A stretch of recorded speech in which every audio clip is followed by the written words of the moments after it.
things as facts. So I'm going to just focus on that one thing. There's a laundry list of risks associated with this plant. Just to touch on a few briefly, it's discussed extensively in the CEC documents that the Legionella bacteria outbreaks are most common from these types of cooling towers. Now, of course, there's things that are going to be done to mitigate these risks, such as applying biocides throughout the day in these cooling towers. But we know it's a fact that these Legionella bacteria can travel 3.7 miles and they are lethal. So it's a risk. You know, it might be a small risk, but it's a risk. Also, a document published by the CEC themselves. We're talking about CEC facts throughout the evening or the morning.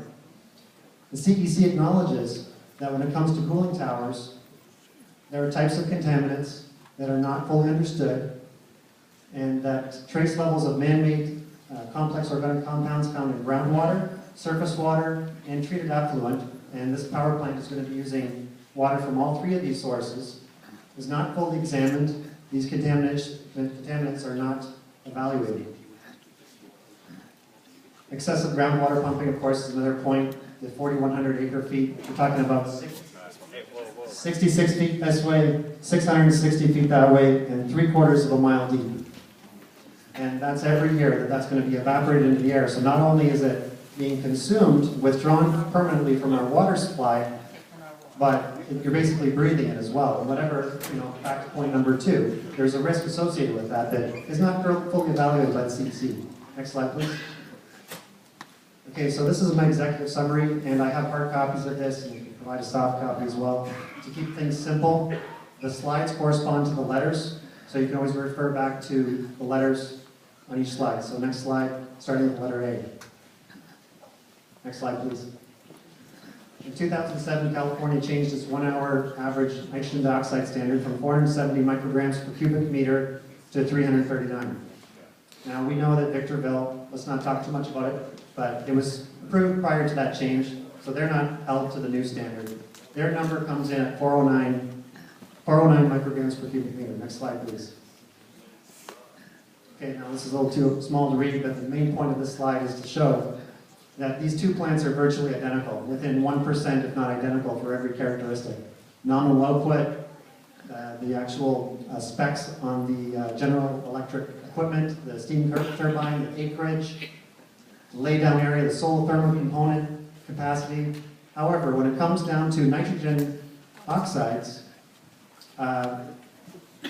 we're seeing that it's 6.6% higher permit for Palmdale, and we're seeing that the measurements by the CEC are more than 50% lower than Victorville. Now, I don't understand how that's possible. Without any differences in the technology, without any mitigation differences between the number of hours of operation, everything's identical except for this. And I'd like somebody from the CEC to explain this. Next slide, please. Okay, this further illustrates the point. So we've got sulfur dioxide, carbon monoxide, and then this big drop with regards to the nitrogen dioxide. So the major skew, and I'd like to know, if this data is in fact wrong. It's a very critical component because this cannot be mitigated with the emission reduction credits. Technically, it cannot be mitigated because it would be creating a new problem. The offsets that were provided with the VOCs and the nitrogen dioxide is specifically for non-attainment of ozone, which is already an existing issue that we're making worse. This would be creating a new problem, so technically you can't address that with ERCs. That's why it's so critical, and that's why it's very important for us to understand this data point specifically. Next slide, please. Okay, so just the facts. What I've done is I've combined all the data from these various reports that differ, but really the focus should be on the commission decision. That point was made earlier by Eldon, that basically the facts are in the CEC documentation, the commission decision specifically. So my main question here is, how is it the totals for Palmdale are both greater than and less than Victorville? How is that possible? Without there being some kind of issue with the process or the calculation methods involved. This is where I started emailing the California Energy Commission. In fact, this is where my whole involvement with this issue began. My daughter came home from school with a flyer, and from there I started looking into these numbers, reading about this, This was on November 8th. And so I've been spending several hours on this every day. And basically I started exchanging emails with the California Energy Commission, and they came back to me saying, well, a consultant prepared this data, and that person's not working here anymore. So that was the explanation I got. So the person who's designated by the CEC to answer questions then referred me to the senior air quality engineer, and I've got this all in emails, by the way. That person was unable to answer my questions. They referred me to they said, consultant, let's go to this expert in modeling. That person, it's all very positive emails. It's not contentious at all. But eventually it boiled down to this modeling expert, she was also trying to make sense of the data. And we kind of left it at that. So, everybody's referring back to the CEC as, this is the beyond reproach and this is the final, that's it. But when people that work there, we're paying for with our tax dollars, can't even explain the data that's presented, that gives me a big criticism.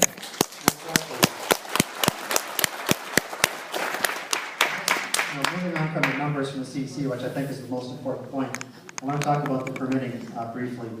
So, the New Source Review Committee, so this was formed by Congress in the 70s, they warned in an EPA letter in September 2000 that the 9 parts per million best available control technology standard provides no incentive for the industry to deploy effective pollution controls.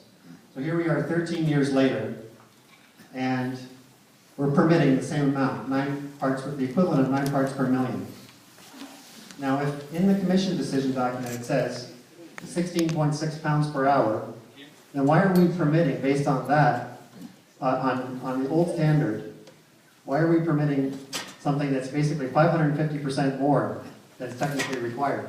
I mean, you can be for or against this thing, but let's make sure that we set some reasonable limits as to what the pollution should be so they can then be governed. So I think that the people need to go back and take a look at what are reasonable limits. Next slide, please. Okay, so does the Palmdale plant make our air cleaner? This is a fossil fuel burning plant that will contribute to greenhouse emissions. It's not the greatest, it's not the second best, it's not the third best, it's not even the fourth best power option in terms of greenhouse gas emissions. Now, does anyone know that the impact will be to the school children? Well, given all these data concerns, I don't.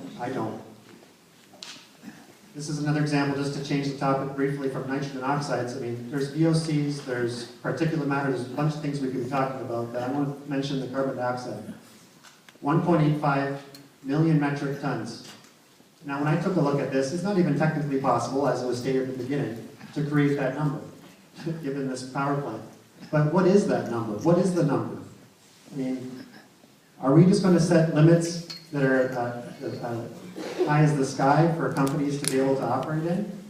Now, there's some things are going to be permitted, some things are just going to be reasonably allowed, but we need to understand that, and that's not found in the commission decision.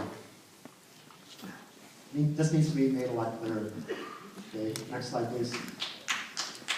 Okay, just briefly to touch on the air quality in Antelope Valley. We're surrounded by the 4 top ozone polluting cities in the United States. Los Angeles, Visalia, Bakersfield, and Fresno. And per the CEC, and again, going back to the commission decision, and it's all my footnotes here have the exact pages and links to the CEC documents where I get my information. They state that the strong northwest-southwest winds bring their pollution already into our Mojave Desert Air Basin.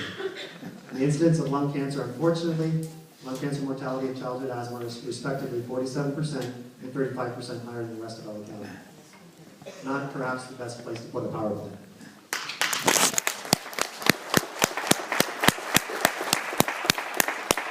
Again, I touched on this earlier. Emission reduction credits, just to make it clear, they're used for addressing non-attainment. If you're creating a new problem, such as the nitrogen oxides, that doesn't solve the problem. Next slide, please. Okay, now again, this is just to specify that there are very similar situations between Victorville and Palmdale. The air mod technique was used. The California Energy Commission explained to me that the Tier 3 method was used to do their calculations. Tier 3 is the least conservative. So basically they use the modeling techniques that's the easiest to pass in the area that's the most polluted in the country. And the numbers for the Palmdale PSA cumulative and Palmdale FSA cumulative, they were closer to the new standard. Those were omitted from the commission decision. Now how does that benefit us when we're trying to figure out what's healthy for the kids? When we take out the number that looks like it's closer to fail.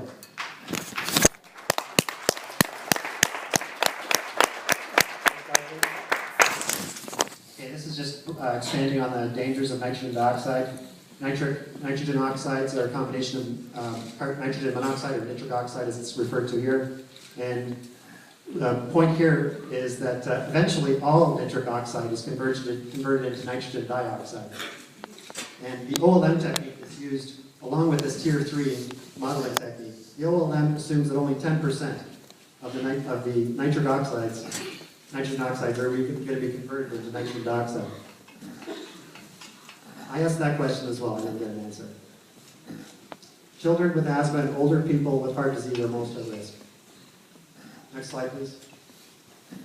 Okay, this is a slide courtesy of the Palmdale legal team providing vegetative screening information about how this is going to look from the road for our desert scrub communities. And you understand why I mentioned desert scrub communities. In the next slide, please. So, Palmdale pollutant data, the process inconsistencies, along with plant proximity to people with existing air pollution and health issues presents an opportunity to rethink the plan. As outdated power plants are shut down, greater consideration of California's nation's power strategies needed. The plummeting cost of shale gas through horizontal fracking is the main driver for gas-fired power plants, not clean air. The long-term implications of this construction for our children and our children's children are very short-sighted. This proposed transfer of these VRCs should be declined. My closing remark is that basically other plants have spent hundreds of millions of dollars before being shut down because of public outcry. I don't know that the amount of money being spent right now indicates that it's too late. I don't understand personally why we have to do this in proximity, 3-mile radius of 6,000 children. I really don't understand the logic of that when we have plenty of desert. I think most people on both sides of the fence will agree with that. I get my hands dirty whenever I can, and I want to make sure that when I'm working on something, building a building, that it's something that's not going to hurt somebody. I want to be able to sleep at night.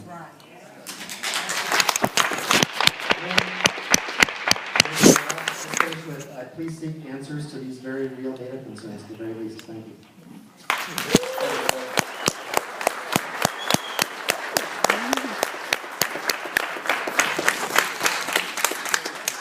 We're going to take a 5-minute break, so get up, stretch your